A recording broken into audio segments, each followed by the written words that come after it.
நமக்கு 1 லிட்டர் சீம்பால் கிடச்சிது. சீம்பால் கேக் செய்யலாம் வாங்க. வெல்லத்தை நல்லா உடச்சி மிக்சியில் போட்டு அரைச்சி எடுத்து பாலில் போட்டு நல்லா கலந்துக்கலாம். நல்லா கரைச்சி வெல்லம் கரையிற மாதிரி கலக்கி விட்டுக்கணும். அப்புறம் ஏலக்காய் 4 போட்டு கலந்துக்கணும். வாசனைக்கு சுக்கு சோம்பு பவுடர் தூள் கொஞ்சம் எடுத்து போட்டு கலந்துக்கலாம் வாசனைக்காக. அப்புறம் நல்லா கரைச்சி விட்டுக்கணும் வெல்லத்தை. இட்லி பாத்திரத்தை அடுப்பில் வச்சு தண்ணி சூடானதும் நம்ம மிக்ஸ் பண்ணி வச்சுருக்க சீம்பாலை எடுத்து வச்சு தட்டு போட்டு மூடிடணும். மூடிட்டு இட்லி சட்டியை நல்லா மூடி வச்சு வேக வச்சிட்டோம்.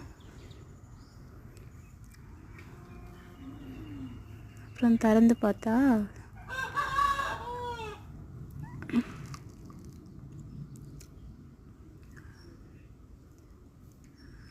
இன்னும் கொஞ்சம் நேரம் வேகணும் போல். திரும்பவும் மூடி வச்சிட்டோம்.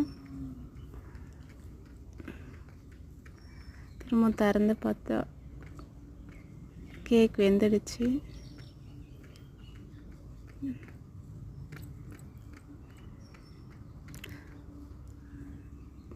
கேக் ரொம்ப டைட்டாக புழிஞ்சிருந்ததுனால கத்தியில் வச்சு ஓரமாக சுரண்டி விட்டுக்கணும். அப்புறம் என் பொண்ணு எப்போ கேக் செஞ்சாலும் என் பொண்ணு தான் வந்து கட் பண்ணுவாள். அவளுக்கு ஒரு சந்தோஷம். கட் பண்ணி சாப்பிட்டு பார்த்தா